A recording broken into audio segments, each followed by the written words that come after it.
ছোলা ভুনা, উত্তরবঙ্গের লোকের ছোলা ভুনা আমার মা দাদিরা যেভাবে করতো সেভাবে আমি শেয়ার করব। চলেন দেখে নেওয়া যাক। আমি বুট সারা রাতের জন্য ছোলা বুট ভিজে রেখেছি, দেখুন ফুলে ডবল হয়েছে।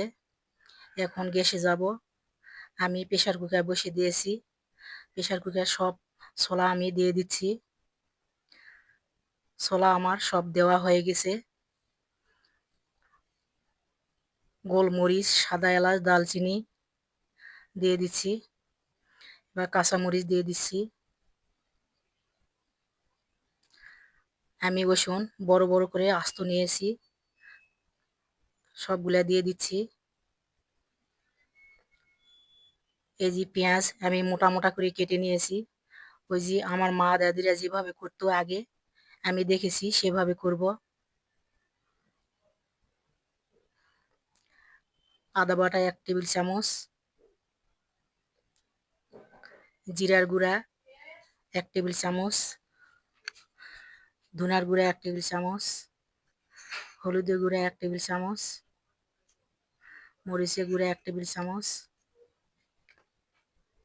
স্বাদ মতো লবণ। আমি তেল দিয়ে দিচ্ছি, আমি 100 গ্রামের মতন তেল আমি দিয়ে দিচ্ছি।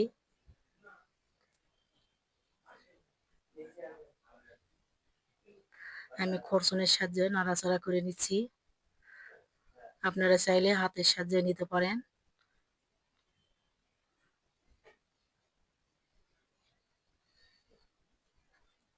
আমার মাখা হয়ে গেছে, একটু পানি দিয়ে দিচ্ছি।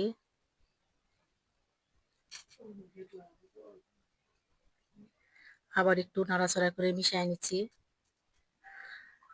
এবার প্রেসার কুকার ঢাকা আমি দিয়ে দিচ্ছি।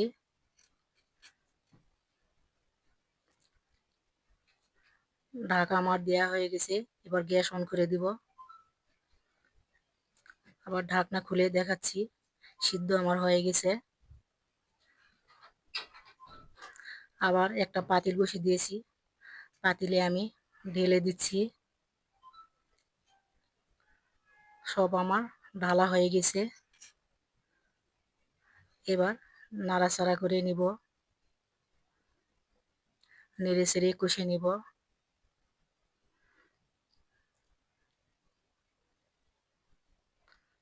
এভাবে রান্না করলে খেতে অনেক ভালো হয়।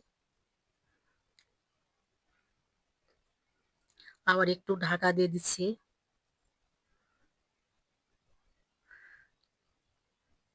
আবার একটু পর ঢাকা উঠিয়ে নিচ্ছি, নিয়ে আবার নাড়াচাড়া করে কষে নিচ্ছি।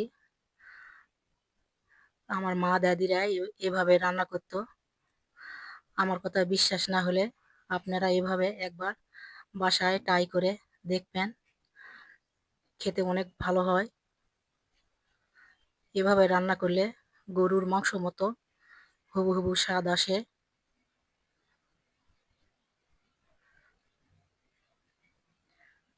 আবার একটু নাড়াচাড়া করে কষে নিব। এবার ঢাকা দিয়ে দিব।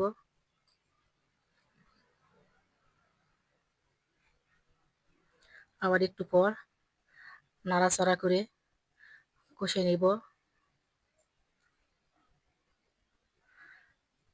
এভাবে কষে কষে রান্না করলে গরুর মাংস মতো হয়। আমার ভিডিওটা যদি ভালো লেগে থাকে ইউটিউব চ্যানেল থেকে দেখলে সাবস্ক্রাইব করে দিবেন, ফেসবুক থেকে দেখলে শেয়ার কমেন্ট করে আমার পাশে থাকবেন। আবার একটু নাড়াচাড়া করে নিচ্ছি, ঢাকা দিয়ে দিচ্ছি। ঢাকা উঠে দেখাচ্ছি কেমন হয়েছে।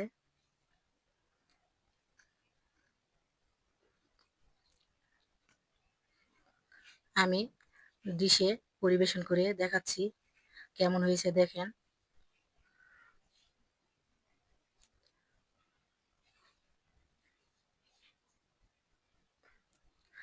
আসসালামু আলাইকুম, আল্লাহ হাফেজ।